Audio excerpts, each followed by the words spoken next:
Renungan kita pagi hari ini, kalau di dalam pembukaan, ini ada satu gambar atau satu image yang menurut kita ini agak mengganggu gitu ya.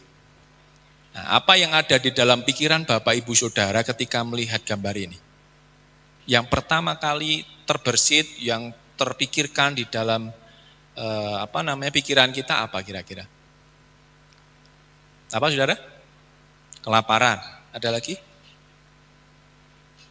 Selain kelaparan?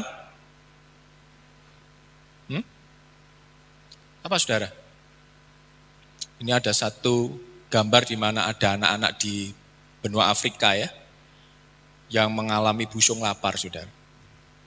Busung lapar ini banyak sekali faktornya ya.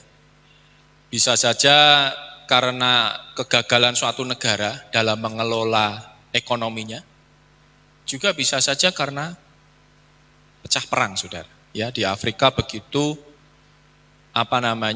mudah sekali terjadi peperangan antar suku, bahkan peperangan antar negara di lingkungan Afrika itu sendiri saudara. Ya.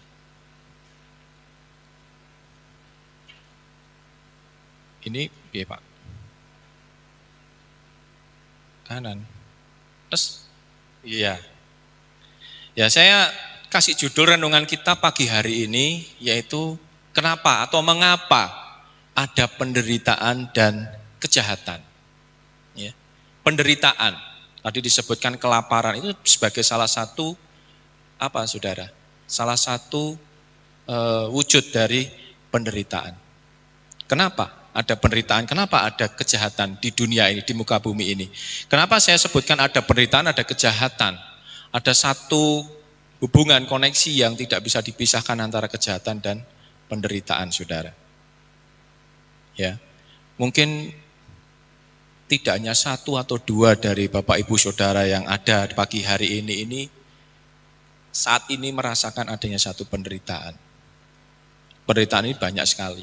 Entah itu saudara pada saat ini, pada pagi hari ini datang karena menderita sakit, bisa saja. Saya punya sakit Pak. Ya. Bisa saja juga saudara datang dengan membawa penderitaan, adanya kepahitan di dalam jantung hati. Adanya penderitaan karena ekonomi kita yang saat ini mungkin sedang di dalam satu goncangan. Dan lain-lain penderitaan yang kita hadapi. Nah saudara, sekitar 2 bulan lalu, Bapak Yahweh memanggil pulang ibu saya. Itu satu titik kehancuran saya sebenarnya ya. Saya sampai bilang ke Pak Gembala bahwa Pak Gembala kan minta saya untuk ngisi ya hari ini, untuk kalau Pak Gembala ke Jakarta. Saya sudah sampaikan Pak Gembala, saya sedang up and down. Ya, 2 bulan lalu ini belum sembuh, saudara ya. Rasa derita saya itu belum sembuh. Orang mungkin melihat saya begitu tegar gitu ya, ketika saya sampai dari Jakarta, saya menuju ke rumah duka gitu ya. Saya tidak menangis, saya tidak merasakan satu pukulan berat. Orang akan melihatnya seperti itu, oh berarti tegar ya.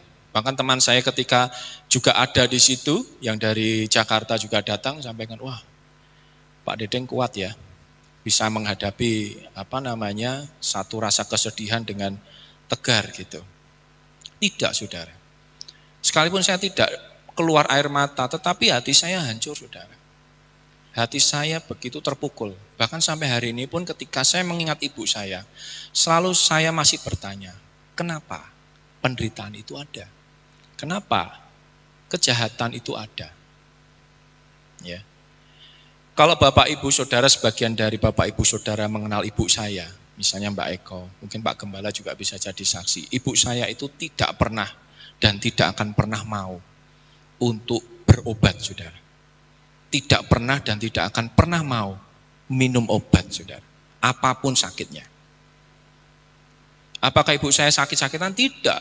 Ibu saya itu punya fisik yang sangat kuat karena dia orang desa, dulunya petani gitu ya, sehingga kerja keras yang membentuk dan mengasah dia itu menjadikan ibu saya itu tough gitu ya, kuat gitu. Di usia yang sudah 80 saja ngangkat beras galon itu enteng sekali. Kuat sekali saudara.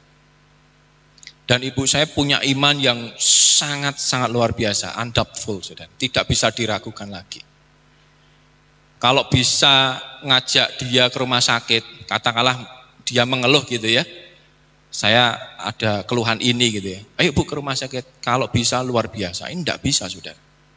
Ya, misalnya dadanya sakit gitu ya, sebenarnya saya sudah juga curiga waktu itu, dadanya sakit, kadang sesak, itu hanya cukup menggunakan minyak tawon, saudara, dan tidak dia sampaikan bahwa sudah saya buat tidur aja besok sembuh. Imannya luar biasa, tidak pernah mau ke rumah sakit, tidak pernah mau minum obat, dia hanya menggantungkan segala hidupnya kepada Bapa Yahweh. Luar biasa, saudara. Saya aja ketika sudah mulai gak enak, sudah cari obat kan, Bapak Ibu pasti gitu kan, ya kan. Misalnya katakanlah kita mulai agak batuk, sudah bingung cari konidin lah, cari apa gitu ya. Bahkan saya kalau sudah merasa, karena bolak-balik mondar-mandir Jakarta Semarang sudah capek, saya mesti suruh istri saya cari Vatigon. Karena badan rasanya sudah capek sekali ya, karena perjalanan darat bolak-balik. Apalagi yang kemarin saya mendapatkan tugas di Semarang, kemudian harus ke Cilegon, bolak-balik. Badan rasanya capek sekali. Akhirnya harus pakai obat, saudara. Ya, ibu saya tidak mau. Ibu saya hanya mau percaya dan menggantungkan hidupnya kepada Bapa Yahweh.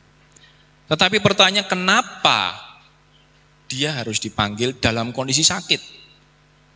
Ya, dalam kondisi sakit yang Bapak Ibu Saudara yang tahu, mendatangi atau besuk ya, bahkan juga pada saat ibu saya yang tidak ada, Bapak Ibu Saudara tahu kan, ibu saya mengalami penyumbatan darah, kakinya harus menghitam gitu, sudah tadinya biru jadi menghitam di kakinya.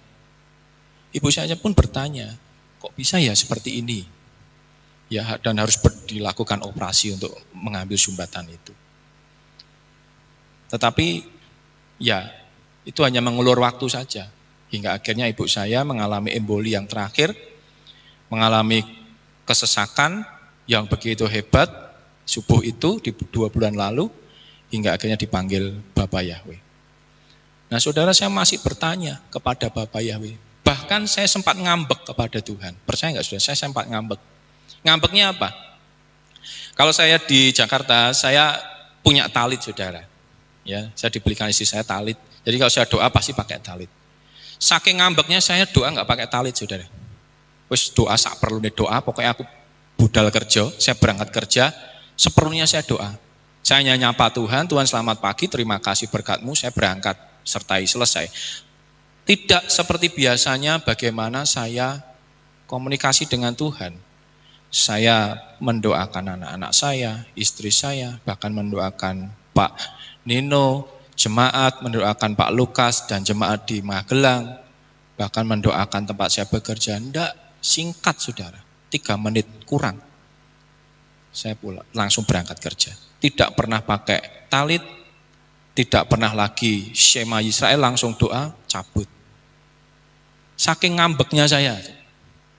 Ibu saya kurang yakin apa, kurang iman apa, sampai harus mengalami seperti ini, penderitaan. Saya bertanya, kenapa Tuhan ini ada semacam ini? Bukankah ibu saya itu imannya melebihi, boleh dikatakan gembala-gembala yang ada di luar sana loh saudara. Saya yakin gembala yang ada di sana pun yang sakit yang mesti nyari obat. Ibu saya tidak. Dia hanya percaya kepada Elohim. Dia sembuhkan. Dia memang sembuh. Tapi 2 bulan lalu adalah titiknya. Ya di samping saya juga ya sudah serahkan kepada Bapa Yahweh. Memang waktu ibu saya sudah sampai itu saja. Tetapi wajar saya ini mengalami satu pukulan berat saudara. Bahkan ketika saya harus dalam kesendirian saya di Jakarta gitu ya. Kalau hari Sabtu Minggu saya tidak pulang ke Semarang, saya di rumah di Cibubur gitu. Itu saya sering merenungkan. Dan tiba-tiba saja saya menangis hebat. Kenapa ibu saya harus dipanggil dengan cara seperti ini? Gitu ya, di dalam kesakitan, di dalam sesuatu yang menurut saya tidak sejajar gitu ya dengan imannya dia yang begitu luar biasa. Kenapa Tuhan? Nah, saya akan temukan jawabannya saudara. Sekalipun saya masih dalam kondisi healing saudara ya. Masih harus menyembuhkan hati saya karena kehilangan ibu saya. Loh, mati Pak? Iya. Iya. Di dalam Mazmur 73 ayat 1 disebutkan Elohim itu baik. Amin. Elohim itu baik. Ini jawabannya belum, Saudara. 1 Yohanes 4 ayat 8 dikatakan Elohim itu kasih. Bapa Yahweh itu sangat kasih. Sepakat ya? Setuju ya, wong ada ayatnya kok. Tidak perlu kita bantah lagi. Apakah ini jawabannya? Belum, Saudara. Yeremia 10 ayat 12 sampai 13. Elohim itu penuh kuasa. Kalau kita kombinasikan ini, tiga ini, Saudara.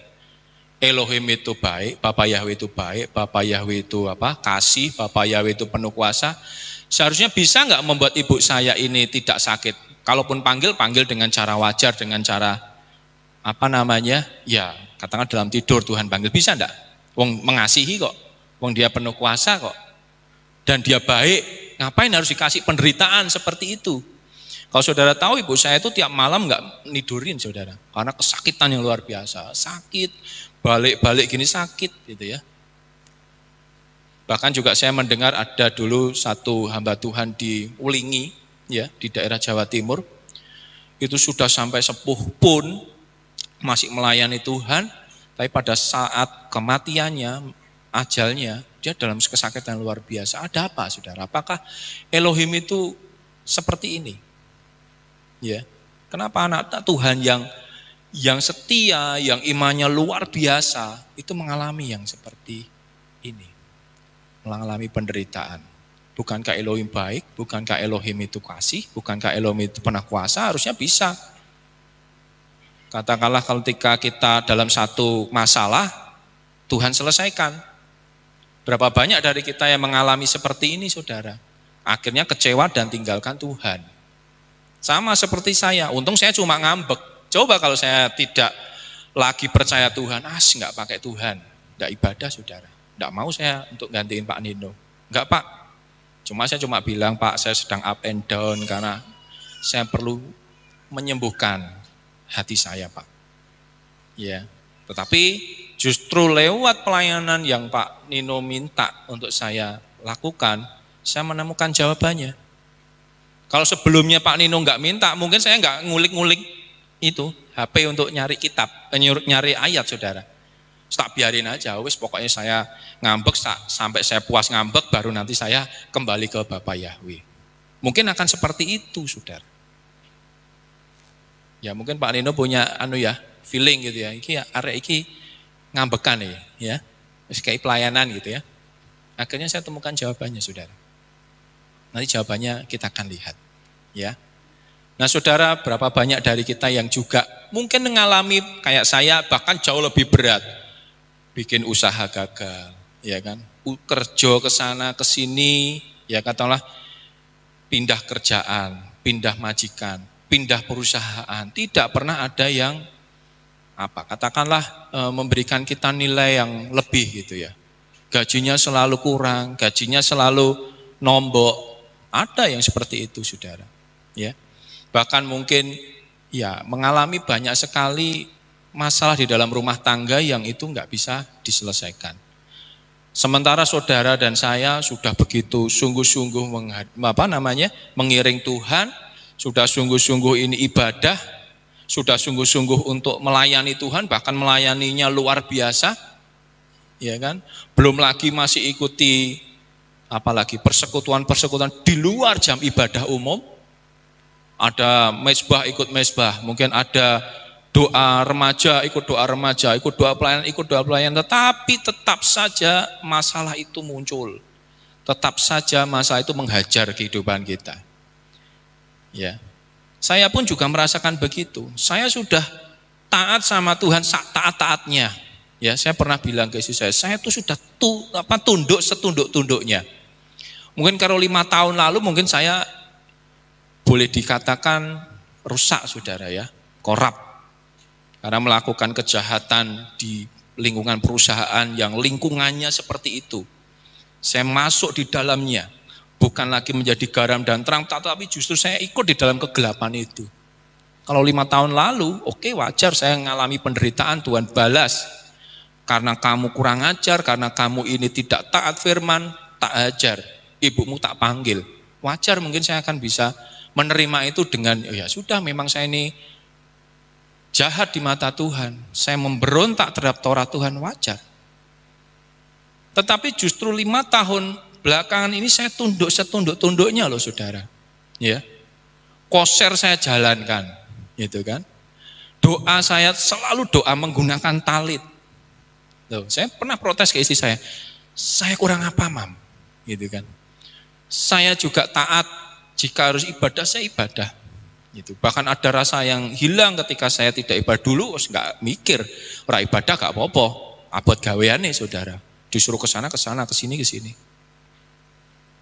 Saya sudah tunduk setunduk-tunduknya, kenapa ini terjadi? Ya kalau mau panggil, saya pernah protes ke Tuhan, kalau mau panggil ibu saya panggil dengan cara wajar Tuhan, jangan seperti ini. Bahkan saudara tahu, saya tidak perlu ceritakan, saya harus keluar biaya banyak untuk perawatan ibu saya. Karena ibu saya tidak ikut BPJS saudara. Jangan kalau BPJS saudara, wong diajak ke rumah sakit aja nggak mau, saya daftarkan BPJS gitu ya, nggak bakal mau. Wis pokoknya mantep ikut Bapak Yahweh. Nah ketika itu terjadi dan saya harus membawa ibu saya ke rumah sakit, hingga pada akhirnya ibu saya mau ke rumah sakit karena kesakitan yang luar biasa dan keluar banyak biaya. Saya protes kepada Bapak Yahweh, ini kenapa terjadi? Dulu wah gampang duit, sekarang sudah seperti ini kan. Bapak Ibu Saudara mungkin juga ngalami yang sama ya, bekerja di satu korporasi 2 tahun belakangan ini mungkin ada yang gajinya dipotong lah, ada yang harus tidak terima tunjangan dan segala macam. Saya alami itu saudara. Dan saya tidak punya celengan ketika menghadapi sakitnya ibu saya. Apa saya yang ngeluh? Apakah saya protes ke orang-orang? Saya protesnya ke Tuhan. Dan saya harus jual aset untuk bisa mengcover itu. Banyak biayanya saudara yang harus saya tanggung. Saya tidak pernah ngeluh ke kakak saya yang di Banjarnegara. Saya tanggung sendiri saudara. Wes, ini urusan saya. Tetapi rasa sakit hati, rasa hancur saya masih sampai sekarang. Sampai saya dapatkan jawabannya hari ini saudara. Tadi malam ya, saya dapatkan jawabannya. Ya. Yang pertama saudara, ada namanya kejahatan dan penderitaan alami. Ya. Mungkin 2 minggu lalu kalau tidak salah ya Pak Nino sampaikan, wah ini banyak yang kena banjir di Telogosari, yang rumahnya di Telogosari kemudian tidak datang ke gereja, tidak datang ke Kehilat dan harus ngurusi rumahnya yang kemasukan lumpur. Ini saudara, kejahatan dan penderitaan alami. Misalnya banjir di Simpang 5 kemarin ya saudara ya, Semarang hampir menyeluruh gitu loh saudara, semuanya terjadi genangan ya, kecuali yang Semarang atas, yang bawah. Bahkan rumah saya pun, saya sama istri saya ketika keluar gitu, keluar dari perumahan gitu sudah genangan saudara. Padahal dulu-dulu ya hanya cukup di Nasmoko saja, di daerah Majapahit ini sudah sampai ke tempat saya. Dan sungai yang di samping perumahan pun juga sudah cukup tinggi. Dulunya biasanya itu dalam, ini sudah tinggi sekali. Gitu ya. Ini penderitaan alami, gitu. Terus gempa bumi yang baru saja terjadi, yang belum lama ini, di mana? Di Cianjur ya. Ini penderitaan alami, saudara. Kita tidak bisa menghindar. Dunia ini begitu bahaya untuk kita tinggali, betul ya? Dunia ini bahaya atau tidak bahaya? Bahaya loh, saudara. Ya, coba kita keluar gitu ya, pakai kendaraan, itu sudah kita menghadapi bahaya. Makanya Pak Gembala selalu ingatkan, ketika kita keluar, ketika kita melakukan perjalanan, kemanapun kita, serahkan semuanya kepada Bapak Yahweh, Tuhan yang pimpin, Roh Kudus pimpin perjalanan kita. Dunia ini, bumi ini bahaya untuk kita tinggali. Suatu dangerous place saudara, tidak bisa kita menghindar. Ya. Terus, sampai 2 tahun yang lalu, dunia ini dibuat chaos demikian rupa. Ya, sedemikian rupa chaosnya oleh satu namanya pandemi COVID, saudara. Nanti di take down ini Pak yang bilang COVID ya, biasanya di take down ya.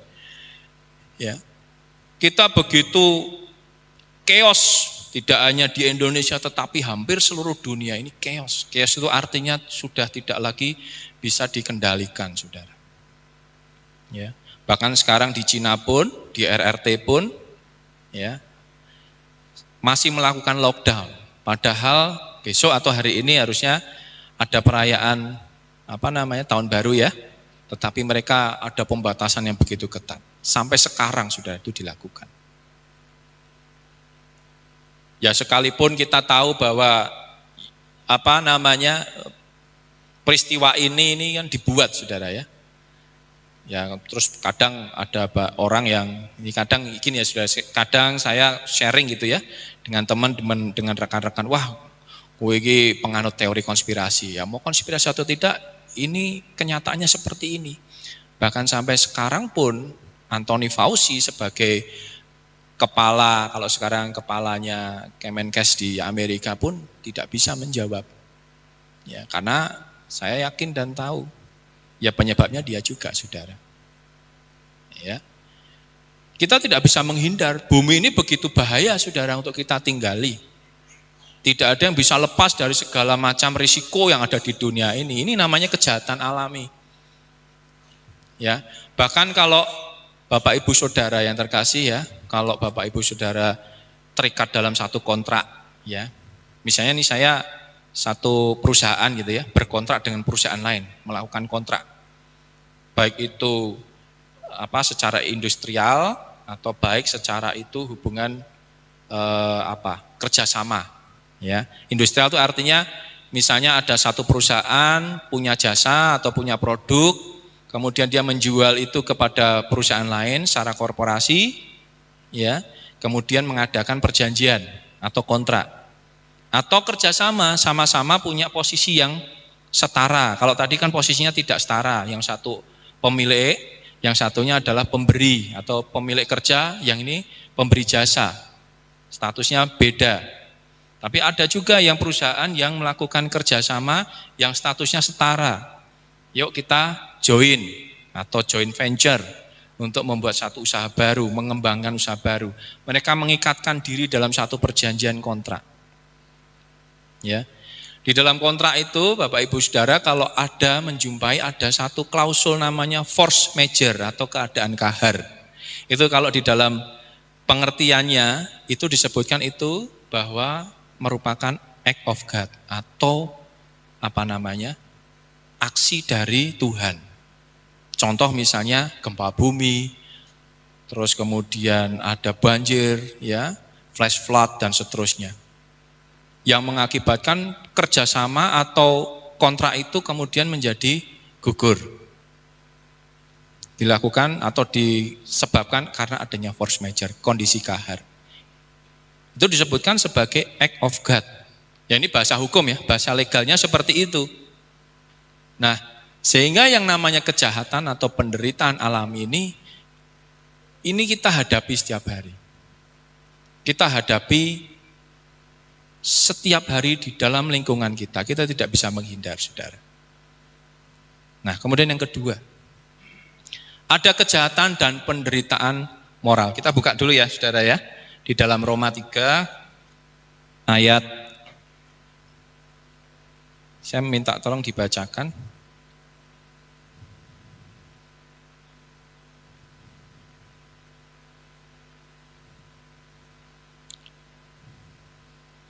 Roma 3 ayat 10 dan sampai dengan 12. Atau saya bacakan ya.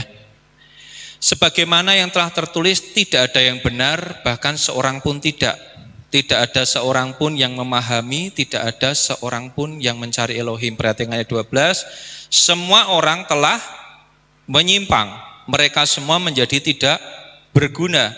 Tidak ada yang berbuat kebaikan, bahkan seorang pun tidak. Nah, kejahatan dan penderitaan moral. Ya ini adalah kejahatan, penderitaan yang kita alami karena kesalahan kita, saudara. Karena kejahatan kita. Elohim mengatakan bahwa tidak ada seorang pun yang benar. Ya, tidak ada seorang pun yang mencari Elohim. Tidak ada yang benar, seorang pun tidak ada yang benar. Jadi kalau ada orang yang mengaku benar ya silakan, itu klaim sepihak dia. Tetapi Elohim melihat bahwa tidak ada seorang pun yang benar. Kita dibenarkan oleh karena nama Yeshua. Ya. Nah, saudara, kenapa kok kita kalau doa selalu pakai nama Yeshua gitu? Kenapa kalau kita diajarkan kita harus pakai nama Yeshua HaMashiach? Ya karena hanya dengan nama Yeshua kita dapat menembus Bapa Yahweh. Tidak ada seorang pun dapat datang kepada Bapa tanpa melalui Yeshua. Jadi kalau orang mau manggil nama, mau datang untuk minta kepada Tuhan tanpa melalui nama Yeshua, tidak akan bisa, saudara. Ya, karena kita itu tidak ada yang benar, kita tidak ada yang mencari Elohim. Disebutkan kita itu penuh dosa. Nah ini saudara, karena kejahatan-kejahatan moral yang kita lakukan, ya, menipu, korupsi, ini saya lakukan saudara, 5 tahun lalu, ya, mencuri, ya, sekalipun orang bilang, wah itu mencuri untuk bersama-sama, saya lakukan, saya terus terang saudara, karena lingkungan saya yang seperti itu, saya masuk. Bukannya saya ini harusnya menjadi terang, karena ketika saya harus berbeda, oh saya pasti disikat saudara.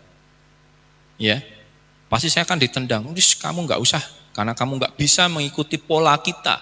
Kamu tidak bisa mengikuti bagaimana kami ini menjalankan bisnis. Kamu keluar. Kalau saya menjadi terang, saya akan keluar saudara. Tetapi saya justru di dalamnya, menjadi bagian dari mereka. Kejahatan moral saya saudara, kejahatan-kejahatan yang saya lakukan yang itu sangat buruk. Berikutnya saudara, kejahatan dan penderitaan supranatural. Ya, kita buka di dalam 1 Yohanes pasal 5 ayat 19.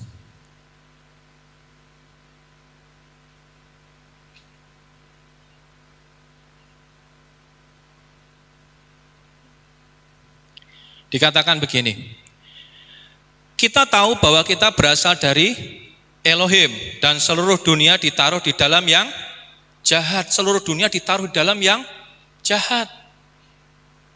Nah, saudara-saudara yang terkasih,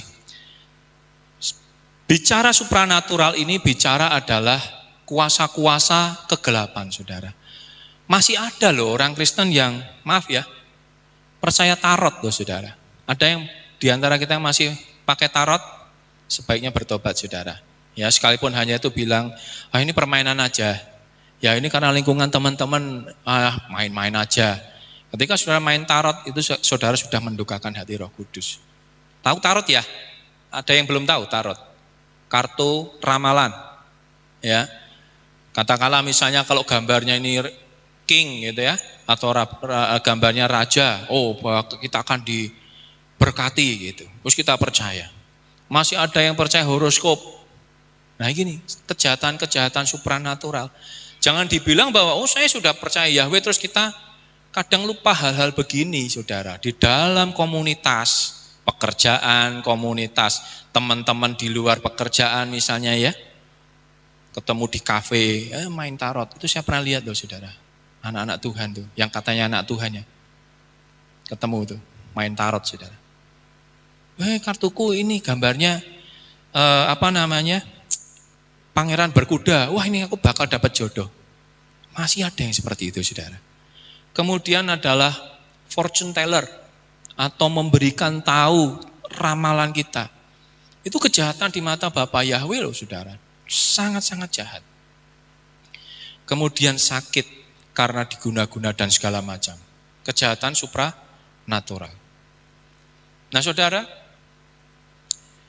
saya pernah melihat satu reels di Instagram gitu ya. Kan kita kadang-kadang lihat seperti itu baik di YouTube, reels Instagram atau apapun. Ada satu gereja ya saya katakan di Amerika dengan aliran metodis. Bapak Ibu Saudara tahu? Sekarang mereka ini sudah mau menerima gerakan atau movement LGBTQ. Bayangkan saudara. Bahkan pembicaranya, itu di-shooting saudara, dan itu di-share. Pembicaranya saudara tahu siapa? Pembicaranya adalah satu orang drag queen. Ngeri gak saudara? Kalau belum ada yang tahu nanti di browsing. Drag queen itu apa? Drag queen itu ada seorang pria yang jadi transgender. Dengan berpakaian wanita yang begitu menor gitu ya. Menunjukkan identitas bahwa sekarang saya merubah gender saya dari pria menjadi wanita. Di Amerika sekarang sedang begitu saudara, kuatnya gerakan ini, movement LGBTQ saudara. Nggak tahu nanti kalau direkam apa di take down ya. Karena kalau di teman-teman ini bikin konten yang menyinggung itu langsung biasanya diplesetkan ya supaya tidak secara jelas menyebutkan gerakan itu. Tetapi begitu kuatnya sekarang movement ini saudara masuk ke gereja metodis loh, bayangkan saudara. Di Amerika sudah gembalanya itu mendatangkan seorang drag queen untuk menyampaikan berita firman Tuhan. Mereka menyampaikan bahwa orang dengan penyimpangan LGBTQ itu merupakan anugerah dari Elohim. Gila gak saudara? Punya pikiran seperti ini. Dan itu sudah masuk di gereja-gereja di Amerika. Bahkan juga ada beberapa yang sudah melegalkan pernikahan sejenis. Ini saudara, kejahatan-kejahatan supranatural. Ya. Coba kita baca juga Efesus 6 ayat 12. Ini ayat yang cukup familiar sekali kita dengar ya.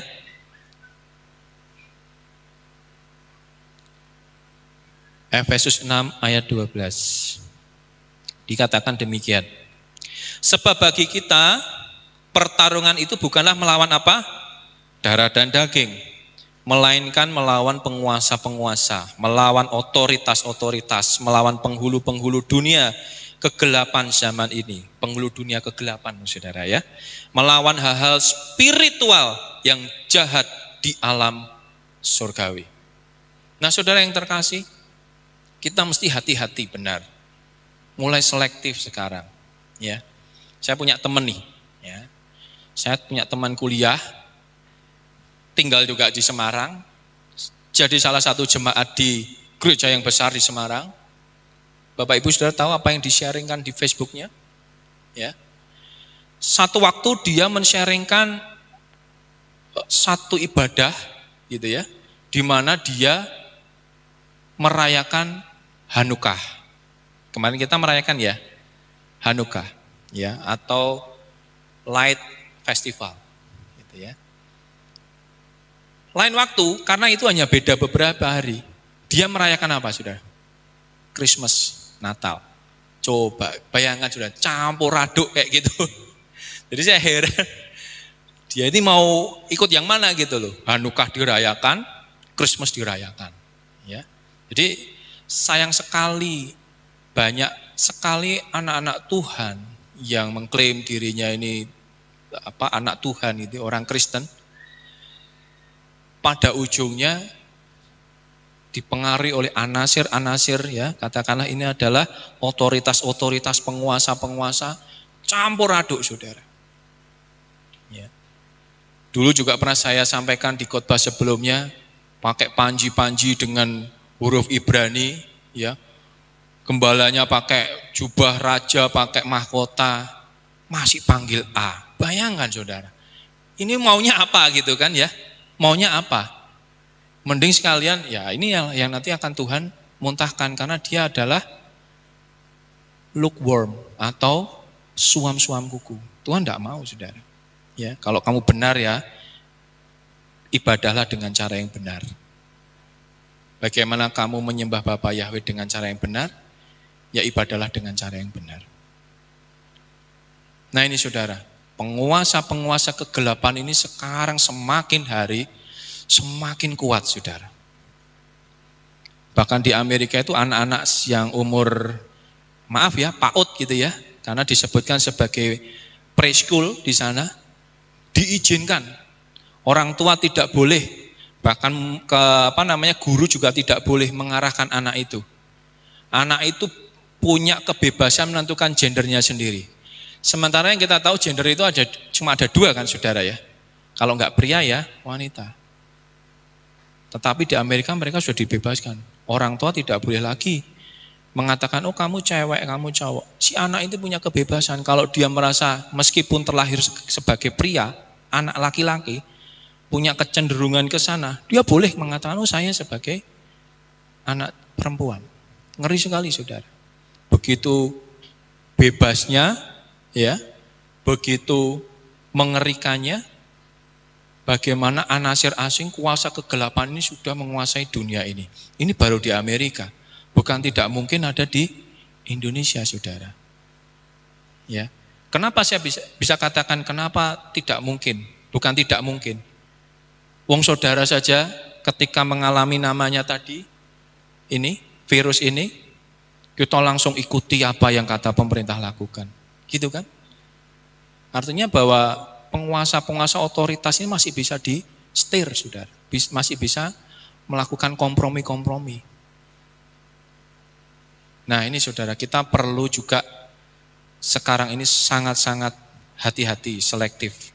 Karena hal-hal seperti inilah yang nanti akan membawa kita kepada penderitaan yang luar biasa. Penderitaan apa yang luar biasa?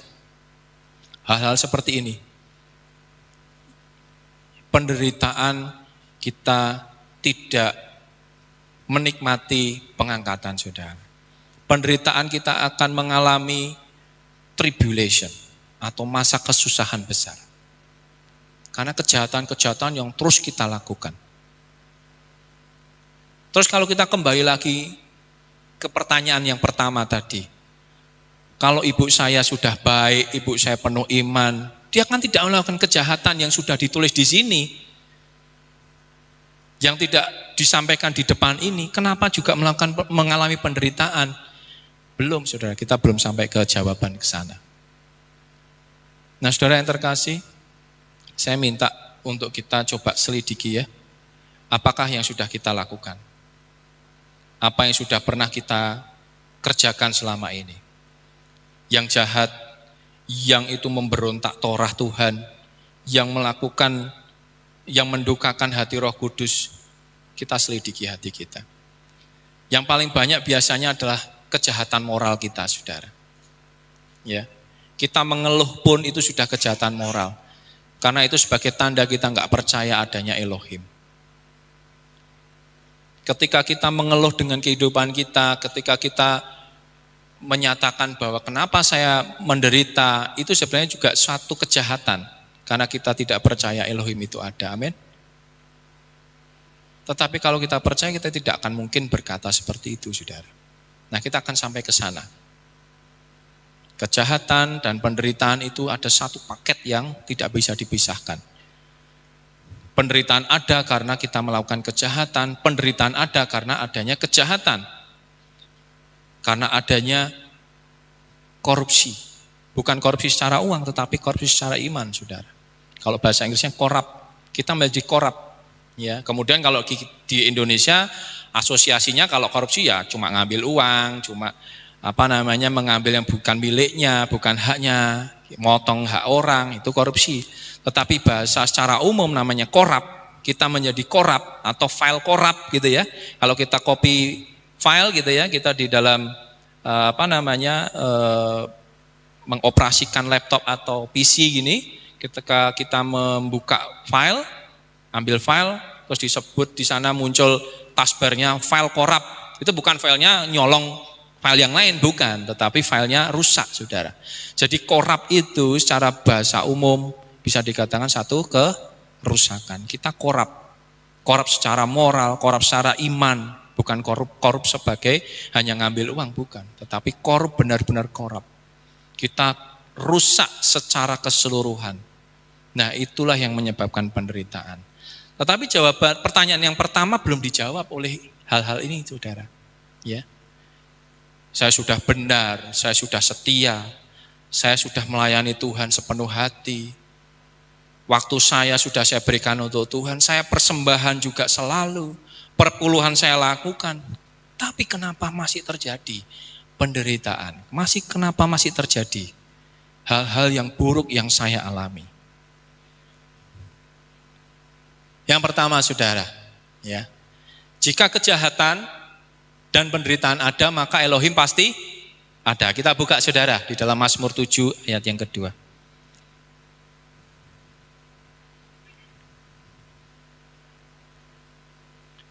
Mazmur atau Tehillim pasal yang ke-7 ayat kedua.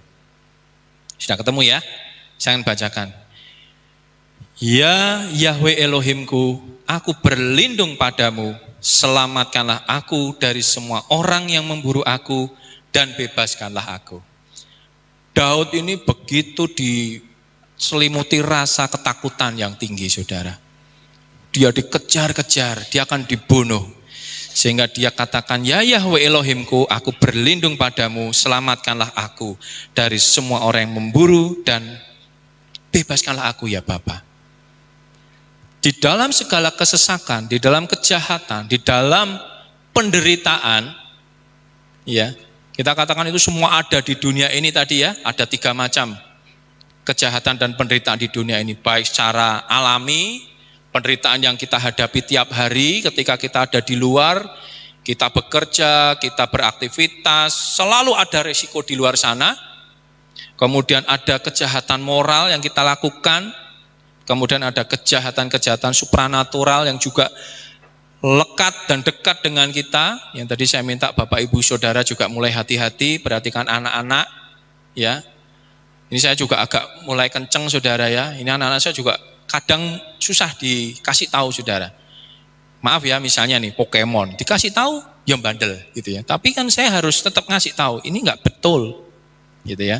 Koleksi kartu Pokemon, terus nanti main game, ini saudara ya, hati-hati ya. Game online, game apapun yang sudah mulai mengarah ke sana, perhatikan anak-anak saudara. Ya, kejahatan-kejahatan tadi saudara ada, tetapi Elohim juga ada. Bukan berarti Elohim yang membuat kejahatan itu, bukan Elohim yang membuat penderitaan itu, beda saudara. Tidak punya arti seperti itu. Jadi kalau saudara merasakan adanya penderitaan, satu hal yang ada di dalam pikiran saudara, kalau saya mengalami penderitaan ini saya alami, ada penderitaan yang saya sekarang ini hadapi, masalah yang saya hadapi, satu yang saudara harus percaya, bahwa Elohim itu ada. Paham ya maksud saya ya? Jadi kalau mengalami kesulitan, penderitaan yang diakibatkan 3 hal macam tadi di depan, ya karena kesalahan kita, karena kejahatan kita, jangan berpikir bahwa Elohim itu enggak ada. Jangan berpikir bahwa Tuhan itu di mana untuk menyelesaikan masalah saya, untuk menyelesaikan penderitaan saya, Tuhan di mana? Jangan berpikir itu, tetapi berpikir sama seperti Daud berpikir. Atau bertindak dan mengucapkan, ya Yahweh Elohim, aku berlindung padamu, selamatkan aku dari semua orang yang memburu aku. Ketika Daud mengalami adanya satu tekanan, satu ancaman, dia tidak lari ke siapa, dia tidak lari ke panglimanya, dia tidak lari ke istrinya, dia tidak lari ke orang-orang terdekat, dia lari kepada Bapa Yahweh. Nah kadang saudara, ini yang saya juga lakukan. Tadi saya di depan ceritakan, ketika saya menghadapi tagihan rumah sakit yang besar, di otak saya yang saya jalankan adalah piye carane nutup ini. Saya tidak lari ke Tuhan saudara, karena sudah panik, ya kan? Saya langsung ambil apa sebenarnya? Yang cepat apa? Pinjaman bank. Ya gimana nanti kalau enggak, ibu saya enggak bisa keluar dari rumah sakit kan waktu itu.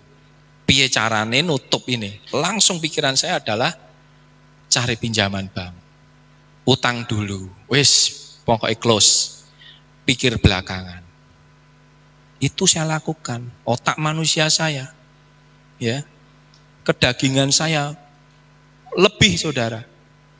Ya, karena saya sudah tiap hari selama hampir 1 minggu lebih itu bolak-balik rumah ke rumah sakit menghadapi kesakitan ibu saya, ke kanan, geser ke kanan sakit, geser ke kiri sakit, sehingga ketika pada ujungnya sudah operasi dan harus pulang, ditambah munculnya tagihan rumah sakit yang gede, udah otak saya yang pertama cari pinjaman dulu. Gimana caranya ini bisa close, bisa tertutup, bisa terbayarkan lunas.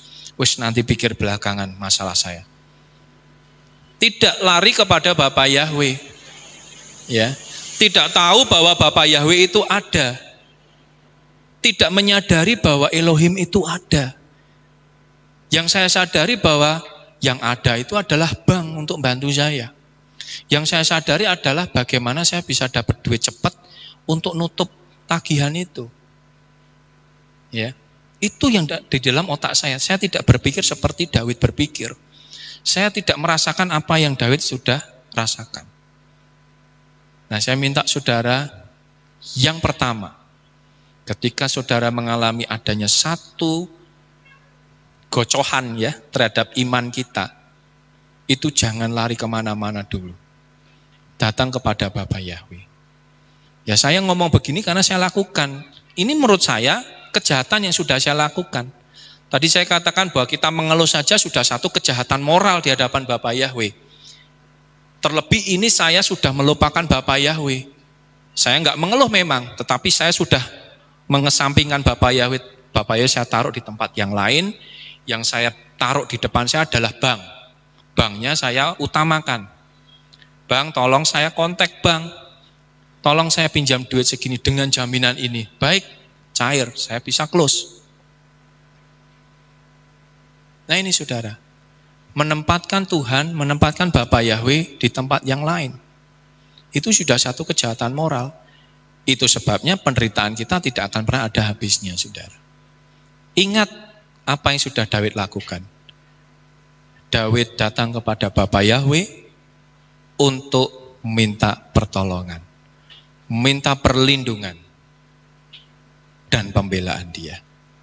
Yang pertama saudara, jika kejahatan, jika penderitaan itu ada, masalah saudara, ya, kemudian problem hidup saudara ada, jangan pernah berpikir Tuhan gak ada. Tuhan gak ada. Selama ini aku melayani itu kemana aja Tuhan? Selama ini saya sudah memberikan waktu, duit saya, tenaga saya untuk Tuhan dalam pelayanan. Ketika saya mengalami masalah, Tuhan di mana? Tuhan itu sebenarnya ada apa enggak? Jangan berpikir seperti itu. Tetapi percaya bahwa Yahweh ada. Yang kedua saudara, itu yang pertama, jawabannya yang pertama. Itu saya flashback loh saudara. Oh iya, yang pertama ini saya sudah melakukan kejahatan moral di hadapan Bapak Yahweh. Saya sudah melakukan kejahatan yang sangat buruk di hadapan Bapak Yahweh.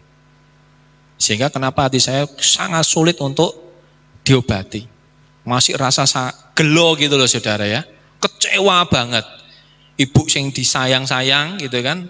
Kalau Bapak Ibu saudara yang terkasih punya orang tua kan. Apalagi saya cuma tinggal punya satu orang tua. Tinggal ibu. Dan dalam penderitaan gitu kan rasanya kayak gelo gitu ya. Pengennya tuh nyenengin orang tua, membahagiakan dia. Tapi dia ngalami penyakit yang besar, yang berat. Rasanya gelo dan kecewa gitu saudara. Nah ini saya flashback. Oh ya, yang pertama saja saya sudah melupakan Elohim. Saya sudah menempatkan Elohim di satu tempat yang tersembunyi. Dan melupakan dia. Dan saya tidak percaya adanya Elohim. Itu sudah satu kejahatan.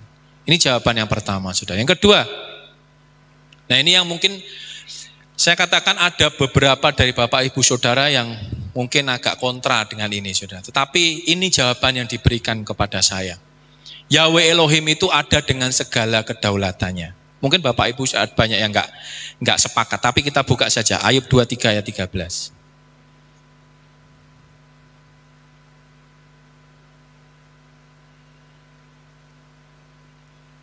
Ayub pasal 23 ayat 13. Sudah ketemu ya? Saya akan bacakan untuk saudara. Namun dia ini Elohim mempunyai satu pikiran. Dan siapakah yang dapat membelokkannya? Ya, jiwanya menginginkan hal itu. Dan dia melakukannya. Yahweh Elohim itu punya kedaulatannya sendiri saudara. Ya. Jangan pernah membentuk gambaran Elohim menurut gambaran saudara. Sekalipun tadi di depan Elohim itu baik, Elohim itu kasih, Elohim itu penuh kuasa, itu betul semua. Tidak ada yang salah. Dan Bapak Ibu Saudara menggambarkan Elohim atau Bapak Yahweh itu seperti itu. Itu tidak salah, itu benar. Tetapi jangan menggambarkannya yang salah. Artinya begini, ini contoh nih, saya menggambarkannya salah, saudara. Saya menggambarkannya bahwa Bapak Yahweh itu, Elohim itu, menurut gambaran saya, menurut keinginan hati saya, keinginan jantung hati saya pengennya Tuhan itu manut saya gitu loh, saudara. Tahu ya maksudnya ya? Saya pengennya Tuhan itu mengikuti hati saya. Loh, Tuhan tuh baik, Tuhan kasih, Tuhan penuh kuasa. Berarti apa yang saya minta Tuhan pasti kasih. Ya benar, benar saudara. Tetapi ada satu fakta yang gak bisa kita ubah. Bahwa Bapak Yahweh itu punya kedaulatannya sendiri, punya caranya sendiri. Ini saudara, apa kita bisa membantah dia? Dia katakan, dia mempunyai satu pikiran dan siapakah yang dapat membelokkannya? Sopo sing iso ngatur Tuhan? Ada yang bisa ngatur Tuhan? Ya, jiwanya menginginkan hal itu. Keinginan hati Bapak Yahweh sendiri. Nanti kalau saudara baca beberapa ayat, nanti kan kita akan sampai ke sana, itu saudara akan sedikit shock. Tuhan gak gitu loh. Ya, Tuhan tidak sejahat itu. Banjir tadi alami, gempa bumi, uang dikontrak secara legal itu disebut act of God. Force majeure itu adalah act of God. Atau aksi dari Tuhan. Atau tindakan Tuhan. Orang umum saja melihatnya bahwa gempa bumi, banjir, itu adalah tindakan Tuhan. Saudara, kalau saudara bayangkan ketika zaman Noah, banjir bandang pertama kali di dunia menghabiskan atau menutupi seluruh permukaan bumi. Berapa ribu orang yang mati, saudara? Coba, ada yang bisa, ada tertulis di dalam kitab? Saya yakin ribuan, bahkan mungkin ratusan ribu akan mati, saudara. Tenggelam pada masa Noah. Itu siapa yang hal itu siapa yang bikin, saudara? Bapak Yahweh kan? Yang menurunkan hujan tidak pernah berhenti itu siapa? Apakah si setan? Apakah si anti Hamasyah? Bukan. Yang mendatangkan adalah Bapak Yahweh sendiri. Karena kejahatan moral orang, dihukumlah. Hingga akhirnya banjir. Tidak surut. Orang tenggelam. Ratusan ribu. Mungkin juga hitungannya bisa jutaan pada saat itu ya. Tergantung bagaimana mereka beranak pinak gitu ya pada zaman itu. Saya mungkin ya estimasikan bisa saja ratusan ribu pada saat itu. Tidak sedikit jiwa yang hilang, sudah. Tidak sedikit jiwa orang-orang mati. Ditelan air bah, ditelan banjir bandang yang sedemikian hebat. Itu Tuhan yang buat loh, saudara. Ini akan sedikit kontroversi. Pasti saudara akan berpikir, berarti Tuhan jahat dong, membunuh segitu banyak orang. Belum lagi ketika perang dengan bangsa Amalek, dibantai loh, saudara. Bukan terus perang di Bondo gitu ya, kemudian ditaruh di sel, bukan, dibantai habis. Ya, apakah Tuhan sejahat itu? Satu fakta yang nggak bisa kita bantah. Dia punya kedaulatannya dia sendiri. Elohim itu punya kedaulatannya sendiri. Kalau kita sekarang protes, saya menderita, saya sudah setia, saya sudah ngiring Tuhan dengan segenap hati saya, masih saja ada masalah. Pekerjaan saya barusan saya dipecat. Saudara, tidak bisa kita membuat image Tuhan itu harus ngikuti keinginan kita. Tuhan itu harusnya kan ngasih saya kerjaan dong. Harusnya Tuhan itu menjadikan saya ini pegawai tetap dong. Jangan saya dipecat dong. Jangan saya gajinya dikurangi dong, dipotong dan seterusnya menurut kemauan kita, kemauan pikiran kita. Menurut keinginan kita itu image yang kita bangun sendiri. Wih, 14 jam 10. Saya akan cepat. Ya, sehingga apa saudara? Kita akan sangat kecewa ketika yang terjadi itu bertolak belakang. Nanti dibaca di rumah ya. Yesaya 14 ayat 27, Yesaya 46 ayat 9 sampai 10, 1 Samuel 2 ayat 6 sampai 8, Daniel 4 ayat 35, boleh dicatat. Saudara akan temukan Elohim itu punya kedaulatannya sendiri yang tidak bisa Bapak Ibu Saudara bantah. Kita ambil contoh ya. Di dalam Yesaya, saudara. Yesaya 46 ayat 9 sampai 10. Ini fakta, saudara. Tidak bisa kita membantah Elohim. Tapi jangan punya pikiran bahwa Elohim kalau begitu jahat ya. Elohim itu tidak baik dong kalau begitu, tidak sesuai dengan ayat yang di depan. Dia penuh kasih. Nah ini saudara, image yang kita bangun dengan kemauan kita sendiri. Terus terang saudara, sekarang ini image yang dibangun karena kita terlalu mengagung-agungkan ya, memfokuskan kepada Bapa Yahweh Elohim itu baik, Bapa Yahweh Elohim itu kuasa, bahwa Bapa Yahweh Elohim itu kasih. Akhirnya Tuhan yang dibentuk ini saudara oleh kita sendiri ini ya, maaf kata ya, ada saudara kandung kita, saya tidak bilang saudara sepupu, kalau saudara sepupu kan jelas di yang agama sebelah. Ini saudara kandung kita, yang katanya ini ya, yang katanya pemimpin agamanya itu adalah langsung mendapatkan garis kepemimpinan setelah Petrus. Ya, saudara sudah tahu lah ya, tidak perlu saya jelaskan secara eksplisit. Siapa itu? Ini kan mereka membentuk image Tuhan menurut kemauan mereka bahwa Tuhan kasih, ya, toleransi ke sana, toleransi ke sini. Bapak Ibu saudara yang tahu, sekarang tidak lagi boleh menginjil, ya kan? Tidak boleh lagi si misionaris mereka ini saudara. Ya sudah diterima aja, kalau orang sudah berbeda agama, sudah berbeda keyakinan, kita terima saja. Kita toleransi, Tuhan itu kasih, Tuhan itu baik, Tuhan itu Tuhan untuk semua. Dibungkus dengan seperti itu, image yang dibentuk sendiri. Gambaran Bapa Yahweh dibentuk oleh kemauannya gereja, saudara. Kemauan manusia, kedagingan manusia. Tuhan tidak seperti itu. Yesaya 46 ayat 9 sampai 10. Ingatlah hal-hal yang terdahulu sejak lampau.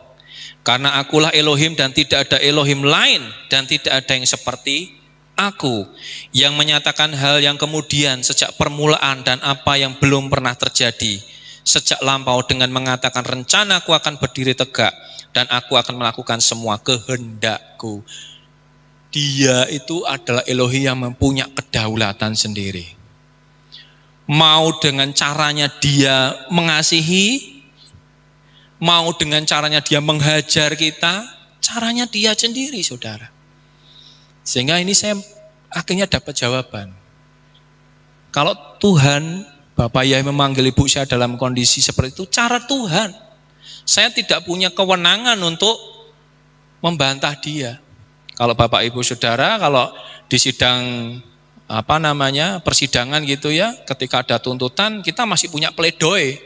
Oh ini Pak, pembelaan saya tidak melakukan kejahatan itu, atau saya melakukan karena begini, karena begitu, karena saya diancam nyawanya sehingga harus melawan, dan seterusnya dan seterusnya.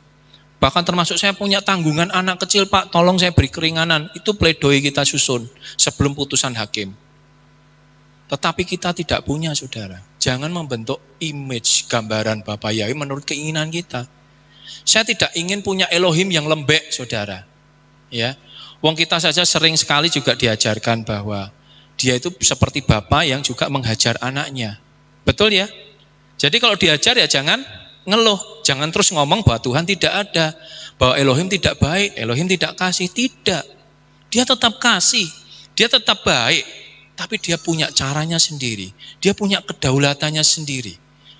Tidak bisa kita mengubah image dia menurut kemauan kita.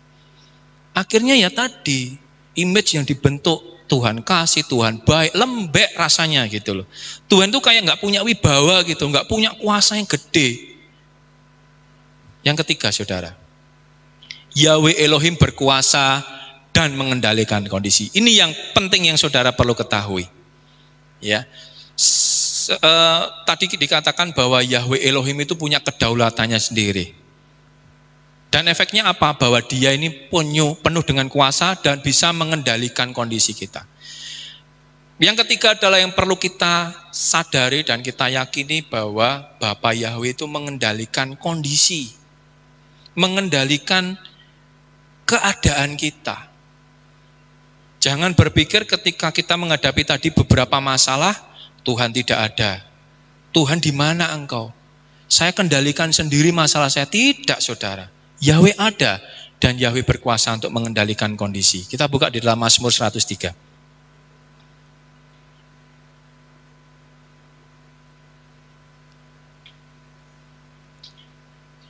Ayat yang ke-19.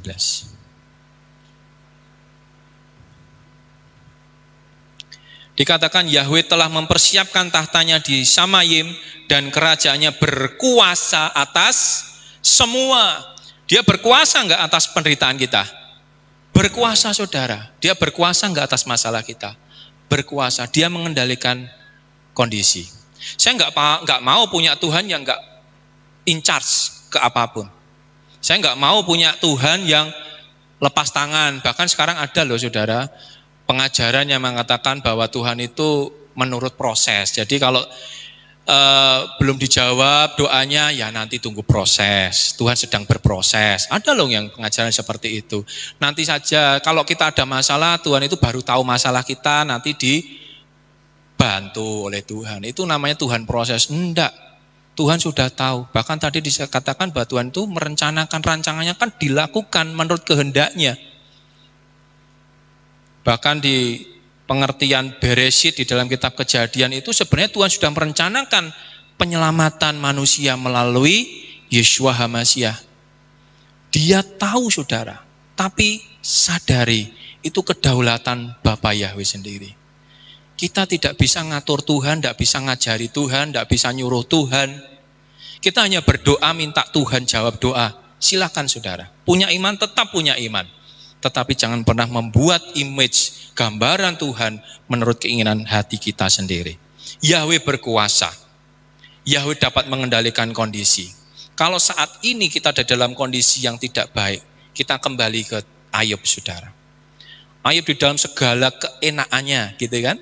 Kemewahannya, kesehatannya yang prima, anak-anaknya begitu luar biasa, tumbuh berkembang dengan menjadi orang-orang yang juga diberkati Elohim berlimpah-limpah. Pada ujungnya apa? Ayub digocoh, ya kan? Apakah Ayub ini kemudian melakukan kejahatan moral? Tidak. Ayub itu orang yang saleh. Persembahannya juga selalu dilakukan. Tetapi digocoh. Dia harus mengalami penderitaan yang begitu hebat. Bahkan akhirnya muncul keluhan-keluhan yang keluar dari mulut Ayub. Nah saudara, yang terakhir saudara, menyatakan kemuliaan dan kuasa Yahweh Elohim. Kita akan baca seluruhnya Ayub saudara. Ayub 38. Ini sebagai penutup saudara. Ayub.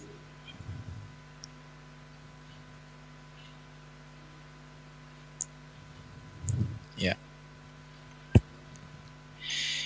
Saya akan bacakan, perhatikan baik-baik ayat per ayat saudara, karena ini akan sangat luar biasa menjawab doa kita.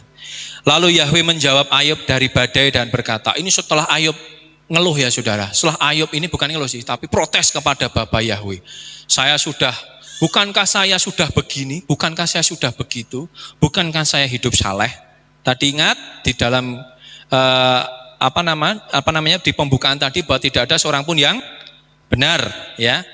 Kalau Ayub bisa mengatakan bahwa saleh itu sudah tidak benar. Dikatakan siapakah ini yang menggelapkan nasihat dengan perkataan-perkataan tanpa pengetahuan? Kalimat pembuka saja Elohim sudah sangat kasar jawab Ayub.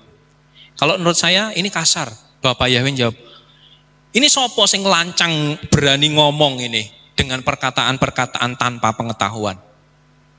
Ketika Ayub sudah mengeluarkan semua keluh kesahnya, saya sudah hidup saleh, saya sudah hidup benar, saya sudah melayani, saya sudah persembahan, bahkan ditegur oleh beberapa sahabatnya Elihu dan beberapa temannya juga dia tetap aja, enggak ini salah Tuhan ini, saya sudah benar hidup saya, tapi tetap aja ngalami kayak gini. Sampai akhirnya Bapak Yahweh sudah kasar ngomong ke Ayub. Dia jawab ke Ayub. Ini disebutkan, lalu Yahweh menjawab Ayub dari badai. Badai ini gambaran sesuatu yang dahsyat ya saudara ya. Seperti amukan angin. Nah itu kan mewujudkan amukan Tuhan. Tuhan sudah ngamuk kepada Ayub, dijawab, siapakah ini? Kowe iki sopo yang menggelapkan nasihat, yang sudah melupakan nasihat Tuhan dan perkataan-perkataan tanpa pengetahuan. Kelancangan Ayub ditantang oleh Bapa Yahweh. Sekarang ikatlah pinggangmu seperti seorang pria, sing gentleman gitu loh. Karena aku akan bertanya kepadamu, kene, kowe ngadep di depan saya, di depan Bapa Yahweh. Aku akan bertanya kepadamu dan engkau akan mengajari aku, dan engkau akan mengajari aku. Kowe iki sapa? Berani ngajari aku Yahweh Elohim. Berani kita ngomong gitu? Karena kita sudah membuat image kita sendiri, saudara. Membuat gambaran Tuhan menurut kemauan kita sendiri. Aku karepe Tuhan itu begini tuh loh. Ayub ya sama seperti itu. Tetapi Bapa Yahweh nantang, kamu siapa? Orang tanpa pengetahuan, mau ngajari aku. Kalau sudah digituin, saudara berani? Yahweh Elohim punya kedaulatannya sendiri. Di manakah engkau ketika aku meletakkan dasar bumi? Yub, kamu ada di mana? Ketika aku ini membentuk dasar-dasar bumi. Nyatakanlah jika engkau mengetahui tentang pengertian. Ayo ngomong, nek kowe memang pinter, kowe memang saleh, memang kowe iki wise man, orang yang bijak, ngomong. Di mana kamu ketika aku membentuk cakrawala, membentuk horizon, membentuk dasar-dasar bumi? Di mana kamu? Sebab tahukah engkau siapakah yang menetapkan ukuran atau siapakah yang membentangkan sebuah garis di atasnya?